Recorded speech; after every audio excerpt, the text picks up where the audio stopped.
ரசிகர்கள் கூட்டம். நான் ஏதோ சினிமாக்காரர்களையும் சினிமா நடிகர்களையும் பேசித்தான் நான் புகழ் வெளிச்சம் அடைகிறேன் அப்படின்ற ஒரு ஈனத்தனமான அற்பத்தனமான சில பேச்சுக்களை பொதுவெளியில் தொலைக்காட்சி விவாதங்களில் பேசுகிறாங்க. அந்த அற்ப பதர்களுக்கெல்லாம் நான் பதில் சொல்ல விரும்பவில்லை. திமுக என்பது இந்த நாட்டை ஆளுது.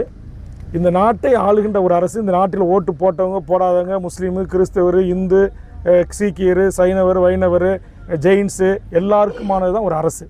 ஆக அந்த அரசு இந்த எஸ்ஐஆர் என்கிற இந்த சிறப்பு திருத்தம் என்கிற பெயரில் நீக்குதல் சேர்ப்பதற்கு வருகை வருகின்ற அதிகாரி பெருமக்கள், நாங்கள் 3 முறை வருவோம், 3 முறை அவங்க வீட்டில் இல்லைன்னா அவங்க ஓட்டுரிமை நீக்குன்றாங்க. ரெண்டாவது, யார் வாக்காளரோ அவங்களுடைய அப்பானுடைய பிறந்த சர்டிஃபிகேட் இருக்கணும், அப்போ தான் ஓட்டர் லிஸ்ட்டில் சேர்ப்போன்னு சொல்கிறாங்க.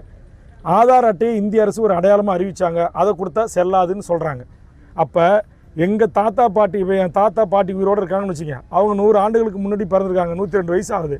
102 வயசுக்கு முன்னாடி எங்கே பிஹெச் இருந்துச்சு, எங்கே ஆரம்ப சுகாதார நிலையம் இருந்துச்சு, எந்த ஹாஸ்பிட்டலில் பர்த் சர்டிஃபிகேட் கொடுத்தாங்க, எந்த நகராட்சி இருந்துச்சு சொல்லுங்கள் நீங்கள்.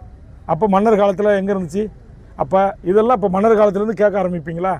இது ஒரு ஆரிஜினை டெஸ்ட் பண்ண. அப்போ அதேமாதிரி இஸ்லாமியர்களை குறிவைத்து உங்களுக்கு அது இல்லைன்னா நீங்கள் பாகிஸ்தானுக்கு போங்கன்னு உங்களுக்கு தெரியும். பிஜேபி, ஆர்எஸ்எஸ் எம்பிக்களே பேசுகிறாங்க. ஆக இங்கே மத ரீதியாக மக்களை துண்டாடுறது, இன ரீதியாக மக்களை பிரிக்கிறது, இது எல்லாம் இந்த எஸ்ஐஆர் என்கிற இந்த சிஸ்டத்தில் அடங்கியிருக்கு. அதனால் இந்த மக்களை பாதுகாக்க வேண்டிய அரசு, இந்த மக்களை பாதுகாக்க வேண்டிய முதலமைச்சர் அதை அனைத்து அரசியல் கட்சி தலைவர்களையும் அழைத்து கருத்து கேட்டு, பெரும்பான்மை அரசியல் கட்சிகளுடைய கருத்துக்கு இணங்க தான் வருகின்ற 11ஆம் தேதி அனைத்து மாவட்ட தலைநகரங்களிலும் இந்த ஆர்ப்பாட்டத்தை ஒழுங்கு செய்திருக்கிறார்.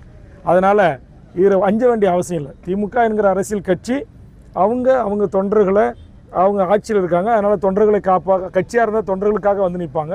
இப்போ அவங்க நாட்டுடைய அதிகாரத்தில் இருக்கிறாங்க. அதனால் பொதுமக்களுக்கும் சேர்ந்து பாதுகாப்பாளனாக ஒரு அரசு இருக்கணும். அந்த பணியை தான் மாண்புமிகு முதலமைச்சர் செய்கிறார் என்று நான் பார்க்கிறேன். கரூர் கூட்ட நெரிசலில் வைகோ தெரிவித்து பித்தலாட்டம் செய்கிறாங்க தமிழக வெற்றி கழகம் அப்படின்ற மாதிரி. இல்லை, நான் அதிகமாக இந்த சினிமாக்காரங்களை பற்றி பேச விரும்பலை. நான் நிறையா இதை குறித்து சட்டமன்றத்திலே அரை மணி நேரம் இதை குறித்து நான் விரிவாக பேசியிருக்கேன். என்னுடைய உரை என்னுடைய பேஜ் வேல்முருகன் டி என்ற பேஜில் இருக்குது, நீங்கள் பார்த்து தெரிஞ்சு கொள்ளலாம். ஏன்னா நான் வந்த வழி என்பது தமிழீழ தேசிய தலைவர் அவர்களை